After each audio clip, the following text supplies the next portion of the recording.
Breaking news. SLBC tunnel దగ్గర ఉద్రిక్తత చోటు చేసుకుంది. టన్నెల్ పరిశీలనకు వెళ్లిన బీఆర్ఎస్ బృందం అక్కడే జేపీ కన్స్ట్రక్షన్స్ గెస్ట్ హౌస్ లో ఉన్న మంత్రి ఉత్తమ్ కుమార్ రెడ్డిని కలిసేందుకు ప్రయత్నించింది.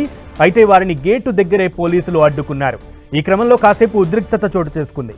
అధికారులను కలిసేందుకు అనుమతి ఇవ్వాలంటూ పోలీసులతో హరీష్ రావు వాగ్వాదానికి దిగారు. ఇదే సమయంలో మంత్రి ఉత్తమ్ కుమార్ రెడ్డి బయటకు రావాలంటూ బీఆర్ఎస్ నేతలు ఆందోళన చేశారు.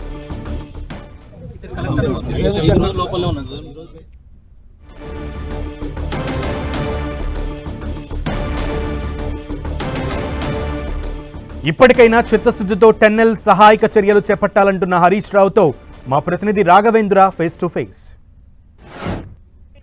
కార్యాలయం దగ్గర హరీష్ రావు చేరుకోవడం జరిగింది. ఇక్కడ లోపల ఉన్నటువంటి ఉత్తమ్ కుమార్ రెడ్డి బయటికి రావాలంటూ గేట్ ముందు కూడా పెద్ద ఎత్తున ఆందోళనలు చేస్తున్నారు. ప్రస్తుతానికి మాజీ మంత్రి హరీష్ రావు గారు మన దగ్గర ఉన్నారు. సార్ చెప్పండి, మీరు జేపీ కార్యాలయం ముందు ఈ రోజు ఆందోళనలు దిగారు. లోపల మంత్రి ఉన్నారు, ఖచ్చితంగా బయటికి రావాలని డిమాండ్ చేస్తున్నారు. ఉత్తమ్ కుమార్ రెడ్డి గారిని కలవాలని పోలీస్ అధికారులకు చెప్పాము, జిల్లా కలెక్టర్ని కూడా కలవాలని చెప్పాము. కానీ మంత్రి గారు కలవమని అన్నారని పోలీసులు చెప్తున్నారు. అదేవిధంగా జిల్లా కలెక్టర్ కూడా రెస్క్యూ ఆపరేషన్స్లో ఫెయిల్ అవుతున్నారు. కలెక్టర్తోని మంత్రి గారితో మాట్లాడతామంటే వారు కలవమని చెప్పారు. మాజీ మంత్రి హరీష్ రావు లోపల ఉన్నటువంటి మంత్రి ఉత్తమ్ కుమార్ రెడ్డి బయటికి వచ్చి జరుగుతున్నటువంటి ఘటన పైన పూర్తి స్థాయిలోనూ వివరించవలసినటువంటి అవసరం ఉంటుందని చెప్పేసి చెప్తున్నారు. ఖచ్చితంగా మంత్రి వచ్చే వరకు కూడా ఇక్కడే ఉంటామని చెప్పేసి ఆందోళన చేస్తున్నారు. ఇది ఇక్కడ ఉన్నటువంటి తాజా అప్డేట్. కెమెరామెన్ లక్ష్మణ్తో రాఘవేంద్ర, 10 టీవీ, ఎస్ఎల్బిఎస్ ఘటన నుంచి.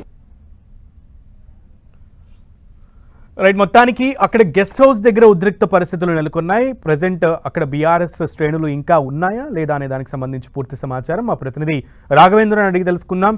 రాఘవేంద్ర, ఏదైతే ఎస్ఎల్బిసి సంఘటన జరిగినటువంటి ప్రాంతానికి ఈరోజు బీఆర్ఎస్ పార్టీ ఆధ్వర్యంలోనూ హరీష్ రావు బృందం అంతా కూడా ఇక్కడికి చేరుకోవడం జరిగింది. కొద్దిసేపటి క్రితమే సొరంగం దగ్గరికి వెళ్లి సొరంగం దగ్గర ఏదైతే జరిగినటువంటి ఘటనను పూర్తి స్థాయిలో పరిశీలించిన తర్వాత మీడియా సమావేశం ఏర్పాటు చేశారు. అక్కడే జేపీ కన్స్ట్రక్షన్స్ కార్యాలయంలోనే ఉన్నటువంటి మంత్రి ఉత్తమ్ కుమార్ రెడ్డితో పాటు జిల్లా అధికారులందరూ కూడా అక్కడే ఉన్నారు. అయితే అదే క్రమంలో మంత్రి ఉత్తమ్ కుమార్ రెడ్డిని నేను కలుస్తానంటూ ఆ జేపీ కన్స్ట్రక్షన్స్ కార్యాలయంలో ఉన్నటువంటి మంత్రి దగ్గరికి వెళ్ళేటటువంటి ప్రయత్నంలోనూ ఒక్కసారిగా అక్కడ ఉన్నటువంటి పోలీసులంతా కూడా అడ్డుకోవడం జరిగింది. దీంతో హరీష్ రావు ఖచ్చితంగా మంత్రిని అదేవిధంగా జిల్లా స్థాయి అధికారులను నేను కలవాల్సినటువంటి అవసరం ఉంటుంది. ఇంతవరకు 6 రోజులైనా సంఘటన జరిగి ఈ రెస్క్యూ ఆపరేషన్ చేయడంలోనూ ప్రభుత్వం ఫెయిల్ అయింది. ఖచ్చితంగా నేను వివరిస్తానని చెప్పేసి ఆందోళన చేశారు. అయినప్పటికీ అక్కడ ఉన్నటువంటి పోలీసు అధికారులు అడ్డుకోవడంతోనూ కొంత ఆందోళన చేసి గేట్ ముందే బైఠాయించి నిరసన వ్యక్తం చేయడం కూడా జరిగింది. అక్కడ నుంచి పోలీసులు హరీష్ రావుని తరలించడం కూడా జరిగింది.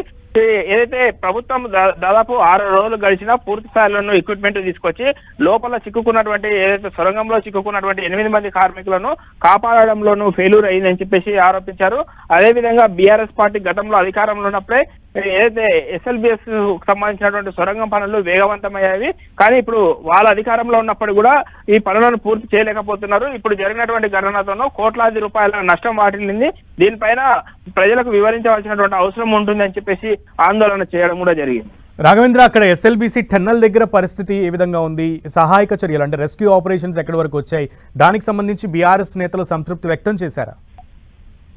అయితే మంత్రి నిన్న చేసినటువంటి స్టేట్మెంట్ ఏదైతే ఉందో 2 రోజుల్లో పూర్తి స్థాయిలోనూ ఇక్కడ సహాయక చర్యలు అన్ని పూర్తయితాయి. అన్ని కూడా ఏదైతే అక్కడ ఉన్నటువంటి నీటిని అక్కడ ఉన్నటువంటి మట్టిని అంతా కూడా బయటికి తీసుకొచ్చేటటువంటి ప్రయత్నం చేస్తాము. అదేవిధంగా అక్కడ ఉన్నటువంటి 8 మంది కార్మికులను కాపాడతామని స్టేట్మెంట్ ఇవ్వడంతోనూ ఈరోజు ఏదైతే హరీష్ రావు స్పందించడం జరిగింది దానిపైన అక్కడ పరిస్థితులు 2 రోజులు కాదు కదా, ఇంకా వారం రోజులు ఉన్నా కానీ అక్కడ పరిస్థితులు చక్కదిద్దేటట్టు లేరు.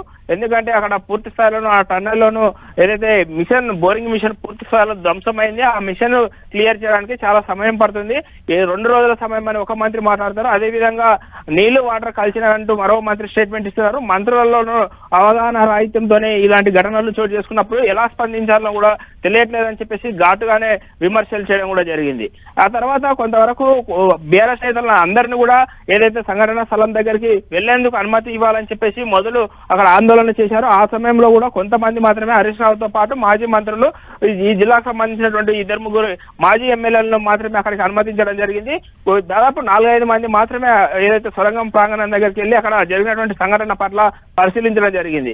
ఎందుకు అనుమతించట్లేదని చెప్పేసి ఓవైపు ఆందోళన చేశారు, కొంతవరకు ఇటు పోలీసులకు బీఆర్ఎస్ నేతలకు కొంత తోపులాట మాదిరి జరగడం కూడా జరిగింది. ఇక ఖచ్చితంగా మేము లోపలికి వెళ్తామని చెప్పేసి ఆందోళన చేసినటువంటి క్రమంలోనూ ఎవరికి అనుమతి లేదు. లోపల రెస్క్యూ ఆపరేషన్ చాలా సీరియస్ గా జరుగుతున్నది.